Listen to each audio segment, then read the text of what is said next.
Kami menyediakan berbagai informasi seputar dunia perkuliahan dari berbagai perguruan tinggi dan setiap jurusan yang ada di Indonesia sebagai bahan pertimbangan untuk Anda yang akan menentukan arah hidup Anda selama beberapa tahun ke depan.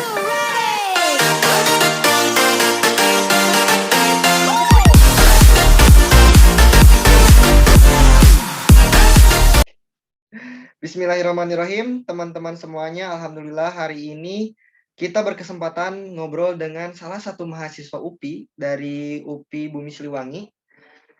Dia ini adalah seorang mahasiswi UPI yang kebetulan sebagai penduduk asrama UPI. Nah, gimana Teh Dian kabarnya? Baik? Alhamdulillah baik, Kang. Gimana sebaliknya, Kang?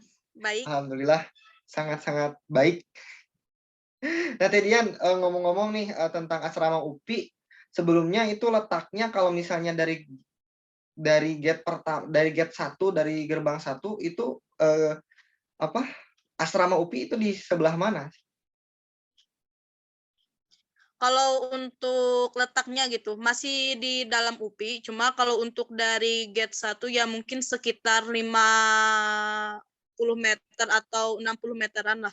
Tapi kalau pengen yang lebih dekatnya itu lewat parkiran motor gate 2. Gate 2, lewat parkiran motor 2. Ya. Jadi lebih dekat dari gerbang atas dari gate 2 ya, yang parkiran motor. Kalau itu di asrama UPI cara masuknya gimana itu? Kita daftar atau emang apakah ada undangan atau gimana? Atau emang ada asrama yang khusus misalnya seperti gimana? Tergantung ya, Kang.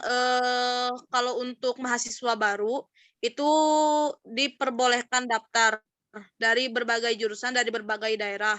Terus kemudian juga untuk tahap pendaftarannya juga ada pertama tahap pendaftaran, kemudian berkas, kemudian seleksi wawancara dan tes baca Al-Qur'an untuk yang beragama Islam, sedangkan yang non-Muslim mungkin menyesuaikan saja. Nah, jika sudah beres untuk tahap seleksi wawancara dan tes baca Al-Qur'annya, kemudian dilanjut nih Kang untuk pengumuman lulus apa enggaknya gitu masuk ke asrama. Nah, kayak gitu sih Kang untuk tahapannya. Oh, Gitu. jadi masuk ke asrama UPI itu diseleksi gitu. Ya. Kalau Kalau untuk dulu saya diseleksi Kang. Nah, kalau untuk sekarang kita menyesuaikan dengan situasi pandemi saat ini. jadi sekarang asrama dikosongkan di UPI, nggak ada yang nggak ada yang tinggal di asrama selama ini. Atau ada beberapa mahasiswa. Kalau untuk awal-awal pandemi asrama wajib dikosongkan, baik dari mahasiswa luar daerah maupun luar pulau maupun masih wilayah kota Bandung itu harus benar-benar dikosongkan, diambil semua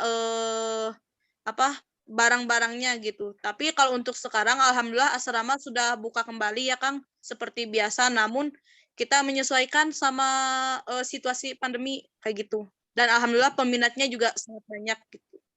Peminatnya sangat banyak, tapi yang diterima seketika seleksi itu kapasitas berapa orang asrama UPI?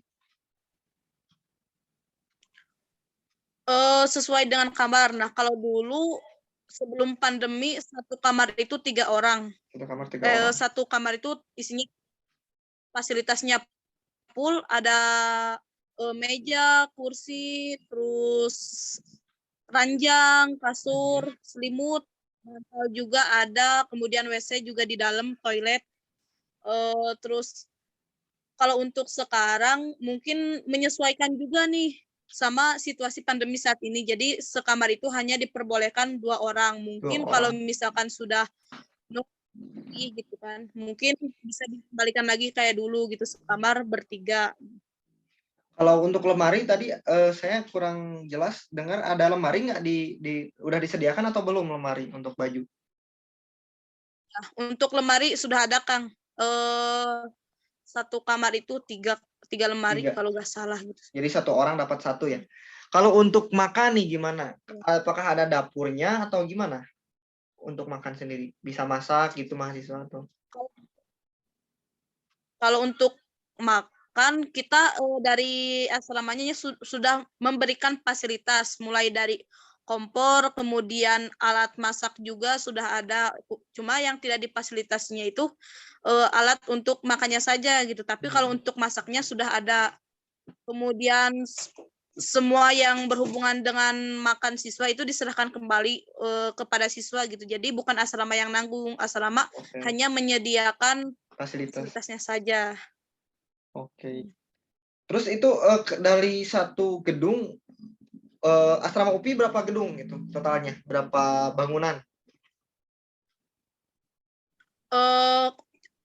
Asrama Putra, Putri, sama Rusunawa. Jadi totalnya 3 gedung. Nah, kalau untuk Rusunawa itu ya biasanya itu dipakai untuk mahasiswa PPG sama SM3T yang sedang melakukan program profesi. Oke, berarti yang di Rusunawa itu dicampur cewek cowok. Ya, dicampur tapi dibedakan untuk yang sebelah kirinya untuk yang putrinya, sedangkan yang sebelah kanannya itu untuk yang putranya. Jadi yang menjadi sekat pembatasnya itu sebuah ruangan kayak ruangan tamu gitu. Oke. Berarti tapi tetap di satu wilayah yang putra putri sama Rusunawa tadi. Di wilayah yang sama. Iya. Lokasinya. Ya, kalau yang sama. Kalau yang masuk Rusunawa itu tadi juga sama melewati proses seleksi gitu. Kalau untuk Rusunawa itu saya kurang tahu ya Kang. Yang saya tahu tuh Rusunawa itu hanya untuk para mahasiswa atau para apa yang namanya tuh yang udah keterima jadi CPNS gitu, sedang melakukan jabatan kayak gitu. Tapi kurang tahu sih apakah diseleksi atau tidak. Yang saya tahu mah tidak diseleksi Kang gitu. Kebanyakan non mahasiswa yang PPG itu kebanyakan yang sudah kerja. Oke. Nah, kalau tadi kan ada proses berkasnya, terus seleksi, wawancara. Kira-kira apa aja gitu? Kalau boleh dapat bocoran nih, apa aja yang ditanyain gitu saat wawancara? Apa penekanannya ke arah mana gitu? Kalau untuk wawancara lebih ke arah apa ya? Perkamaran gitu. Apa kalau misalkan ada suatu saat gitu ya, ada permasalahan di dalam kamar, bagaimana tanggapannya, kemudian tentang kegiatan asrama, kan asrama ada kegiatan nih kan kayak pengajian, terus upacara, terus sama memperingati hari-hari tertentu gitu. Apakah bersedia atau tidak, terus bagaimana tanggapannya pas pertama kali minat atau ingin gitu masuk asrama kayak gitu-gitu sih Kang. Nggak terlalu memberatkan sih pertanyaannya. Kalau untuk itu apa tadi kegiatan yang di asrama tadi kan ada pengajian, itu rutinan minggu atau mingguan atau harian itu biasanya? Kalau untuk saat ini yang sedang saya jalani gitu yang ya Kang di asrama paling kegiatannya pengajian seminggu sekali itu putra sama putri dipisah gitu. Jadi putra di gedung putra, di gedung putri setiap hari Kamis malam Jumat bersama kepala asrama putri. Kemudian untuk gabungan putra-putrinya itu dilaksanakan di asrama putri setiap 1 bulan sekali untuk saat ini. Ada pengajian gabungan berarti ya. Kalau untuk bersih-bersih, beres-beres koridor, WC gitu, itu ada petugas terpisah atau emang giliran mahasiswanya? Kalau untuk kebersihan di luar ya, di luar kamar itu ada OB-nya gitu. Ada petugasnya. Ada. Kemudian kalau untuk kamar ya itu balik lagi ke diri kita masing-masing gitu ya Kang. Tapi sebisa mungkin kita menjagalah gitu kebersihan karena pastilah sesekali para pengurus akan mengecek kebersihan. Tapi enggak setiap seminggu sekali atau sebulan sekali, tapi ya sesekali bakal gitu. Kalau untuk apa ya namanya? Kalau untuk ini keamanan gimana nih? Keamanan di asrama? Kalau untuk keamanan di asrama, insya Allah ya Kang, aman. 24 jam ada CCTV, kemudian juga 24 jam ada satpam juga di gerbang. Insya Allah Oke. lah aman. Berarti sejauh sejauh Teh Dian di asrama UPI belum pernah ada kejadian pencurian atau kehilangan barang gitu? Kalau untuk pencurian belum apa ya? Belum pernah. Cuma karena semenjak situasi pandemi gitu kan, kita asrama ditinggal selama 1,5 tahun gitu dikosongkan. Kemudian juga alat sama fasilitasnya juga ya mungkin untuk menghemat gitu ya Kang. Belum apa ya? Jadi si fasilitasnya itu tuh ada beberapa yang rusak, ada kemudian alat-alat yang rusak itu tuh sampai Maaf tadi terputus. Tadi saya mohon maaf minta diulangi tentang fasilitas yang rusak gitu. Soalnya tadi sempat terputus. ya baik. Jadi gini Kang, selama pandemi ya mungkin ditinggal lah gitu selama 1 tahun lebih. Jadi ada beberapa fasilitas yang mengalami kerusakan sama beberapa fasilitas yang tidak dipakai seperti WiFi kayak gitu. Itu dicabut sementara. Namun kalau untuk WiFi semenjak mahasiswa masuk lagi kembali itu sudah dipasang, malah ditambah lagi gitu untuk kapasitas MB-nya.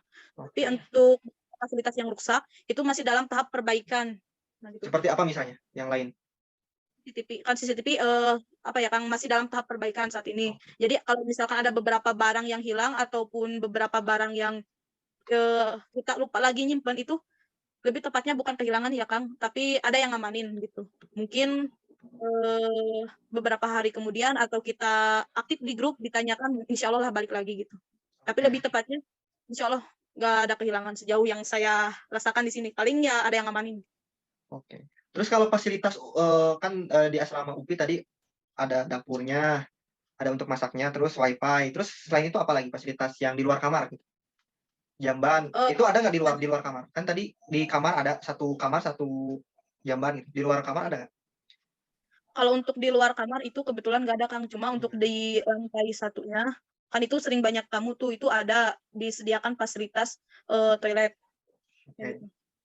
Jadi kalau kalau tamu nah tadi gimana? Kalau tamu itu diperbolehkan masuk ke kamar atau misalnya ada ruangan tertentu untuk menunggu gitu?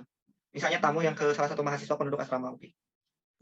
Kalau untuk tamu itu tidak diperbolehkan naik ke lantai atas, dari lantai 2 sampai lantai 4, karena apa ya, aturannya memang seperti itu Kang, karena kita juga menjaga gitu kan, supaya tidak ada kehilangan barang atau apalah gitu. Jadi orang tua pun nggak boleh gitu naik ke lantai atas selain dari penghuni. Orang tua hanya diperbolehkan naik ke atas itu pada saat hari penerimaan atau sering kita sebut check-in, pas hari check-in Oke. asrama. Biar dilihat kamarnya sama orang tua ya. Kayak gitu. Berarti nunggu di ruang tamu disediakan kursi seperti ya ruang tamu seperti pada umumnya mungkin ya. Seperti Ya, itu di kalau lantai. di lantai paling dasar. Kalau untuk ini aturan di asrama UPI itu boleh pulang jam berapa paling malam? Kan biasanya mahasiswa ada kegiatan nih. Dan itu ada aturan nggak gitu di asrama UPI untuk pulang, jam pulang gitu? Kalau untuk jam pulang, kita sering sebutnya jam hening gitu. Hmm, Paling maksimal itu jam 10 malam. jam Tapi kalau 10. misalkan memang kegiatannya sangat diwajibkan seperti Mabim, LKM yang berhubungan dengan prodi, itu diperbolehkan izin boleh pulang lebih dari jam 10 dengan catatan jadi jadi yang si pelaksananya itu menghubungi Ya, asrama. ke kepengurusan asrama atau ke Oke. pos Kalau sebelum misalnya dari nih, jam.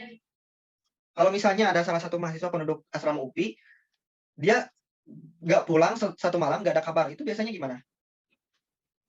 Ya pasti ditanyain Kang, jadi takutnya kemana gitu kan, takutnya di jalan kenapa-napa atau dia kemana. Soalnya Pasti ditanyain. ketika mahasiswa diserah terimakan ke asrama pada saat check-in itu udah otomatis menjadi tanggung jawab pihak asrama. Makanya kalau misalkan pulang atau apa-apa harus bilang dulu tuh karena dia itu sudah menjadi tanggung jawab juga untuk asrama kayak gitu. Terus kalau misalnya gini, kalau misalnya saya tuh di asrama misalnya nih, terus saya tuh jam 10 rencana mau pulang sebelum jam 10 malam kan. Tapi karena misalnya macet, saya terlambat, jadi misalnya jam 11 gitu, kan otomatis udah dikunci, itu asrama dikunci atau gimana? Atau emang ada yang jaga? Dikunci di gerbang. Untuk saat ini dikunci di gerbang. Nah, kalau misalnya udah dikunci gitu kan berarti gimana bisa menghubungi sampai bisa dibuka, ada yang jaga atau emang kita harus cari tempat lain untuk tidur? Kalau misalnya tadi kejadiannya seperti saya itu. Itu silakan aja kan ke pos satpam laporan bahwa saya telat dengan alasan misalkan macet atau gimana di perjalanan. Nah, itu baru dibukakan oleh satpam. Oke, jadi ada Terus yang jangan tunggu ya berarti? Ada yang tunggu di asramanya, ada satpamnya gitu? ya, terus jangan lupa untuk apa ya, laporan juga ke kepengurusannya. Oke. Kalau pengurus-pengurus di asrama UPI itu sendiri gimana nih? Baikkah atau ramah atau gimana gitu sikapnya gitu? Insya Kebijakannya Allah, kebijakannya? insya Allah baik-baik. Oh, baik-baiknya berarti alhamdulillah. Insya Allah. Nah, kalau ini nih, hal yang terpenting gitu, masuk ke asrama UPI itu bayar apa gimana nih? Bayar kan. Oh, bayar. Nah, untuk bayarnya sendiri di per bulan atau di per tahun? Untuk saat ini di per 3 bulan kan. Oh, di per 3 bulan berapa kira-kira di per 3 bulan? Dihitung dari per bulannya aja ya Kang. Per bulannya itu 750 untuk mahasiswa 750. reguler, dikali 3 bulan.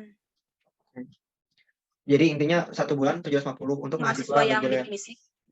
Kalau yang bidik misi, yang KIP? Ya. Kalau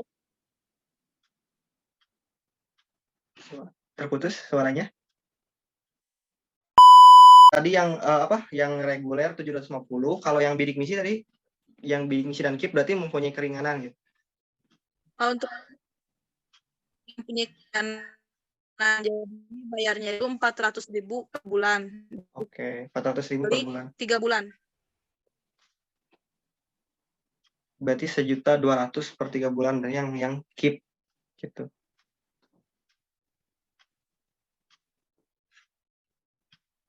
Iya.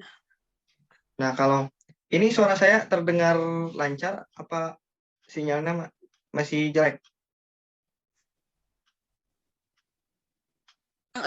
Udah mulai lancar, cuma agak sedikit putus-putus. Masih kedengaran jelas. Oke. Sebentar kita jeda dulu ya.